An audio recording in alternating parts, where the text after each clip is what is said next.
Now we're going to head right now to the live coverage of the president-elect, who will be right now nominating Bill Richardson for the Commerce Secretary. Let's head right now to it.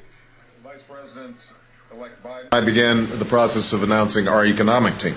Today, we are pleased to name another key member of this team, our nominee for Secretary of Commerce, my great friend, Governor Bill Richardson. With each passing day, the work our team has begun, developing plans to revive our economy, becomes more urgent.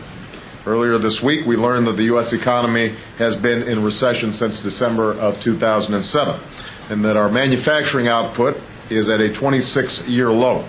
Two stark reminders of the magnitude of the challenges we face.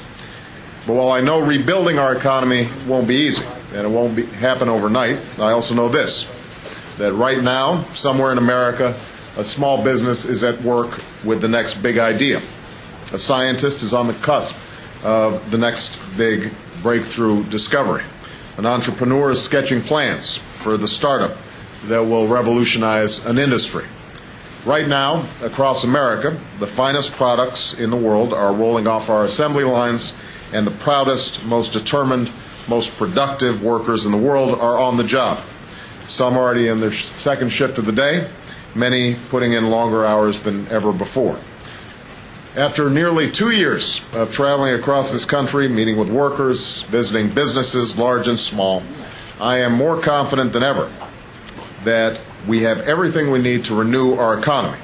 We've got the ingenuity, the technology, the skill, and commitment. We just need to put it to work. It's time to not just address the immediate economic threats, but to start laying the groundwork for long-term prosperity, to help American businesses grow and thrive at home, and expand our efforts to promote American enterprise around the world.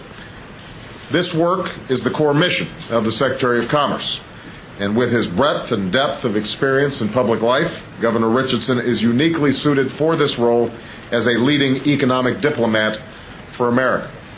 During his time in state government and Congress, and in two tours of duty in the cabinet, Bill has seen from just about every angle what makes our economy work and what keeps it from working better.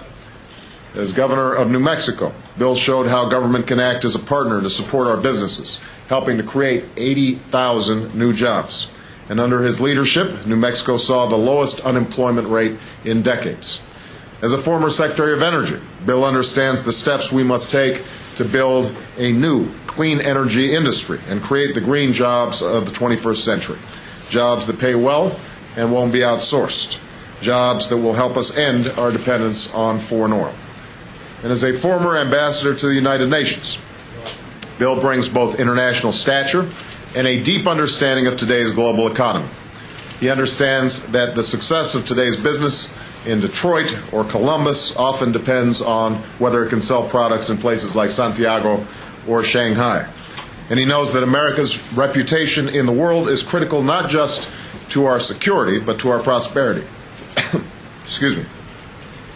That when the citizens of the world respect America's leadership, they are more likely to buy America's products. To this crucial work of restoring America's international standing, Bill will bring a leadership style all his own. Bill has never been content to just learn from briefing books, never satisfied with only the official version of the story. During his time in Congress, he held more than 2,500 town hall meetings so he could hear directly from constituents.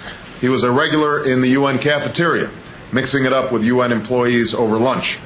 And during his 2002 campaign for governor, he actually broke a world record by shaking nearly 14,000 hands in just 8 hours. I've got to check that statistic.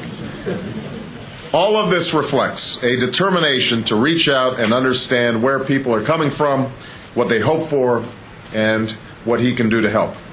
This approach, I believe, has been the key to Bill's success as a negotiator and will be key to his work on the critical functions of the Commerce Department, from administering our census and monitoring our climate to protecting our intellectual property and restoring our economic diplomacy.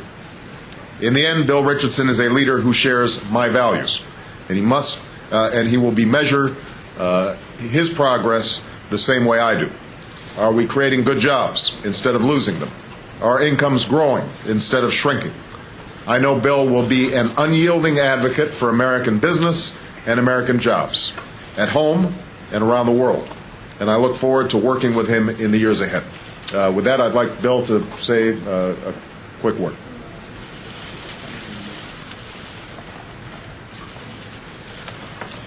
Mr. President-elect, this is a great honor. There are some who speak of a team of rivals, but I've never seen it that way. Past competitors, yes, but rivals implies something harder-edged and less forgiving. And in the worlds of diplomacy and commerce, you open markets and minds, not with rivalry, but instead with partnership and innovation and hard work. There's a vital role for the Department of Commerce in our economic recovery. The official role of the department is job creation, economic growth, sustainable development, and improving living standards, the same goals of your economic plan, Mr. President-elect. The unique strengths of the department and its talented public servants make it the natural agency to serve as the programmatic nerve center in America's struggle to rejuvenate our economy. The catchphrases of your economic plan: investment, public-private partnerships, green jobs, technology, broadband, climate change and research, that is the Department of Commerce. Boosting commerce between states and nations is not just a path to solvency and growth, it's the only path. With your leadership, Mr. President-elect, America will once again be a forefront of innovation, especially in the new frontier of energy independence and clean energy jobs. We will create technologies the world is seeking while creating millions of new jobs that can never be outsourced. We will revitalize our nation's historic strength in manufacturing while restoring our position of respect in the world. And finally, let me say how proud I've been to serve as governor of the state that I love. New Mexico, I will never forget you, and I will forever be grateful. And to Barbara, my wife, and the rest of my family, thank you. A nuestra comunidad latina, gracias por su apoyo y su confianza. Gracias por sus votos a nuestro candidato y ahora presidente electo. Como él nos dijo, sí se puede. Y nuestro voto ha sido nuestra voz. Esta elección ha demostrado nuestra fuerza y nuestra unidad.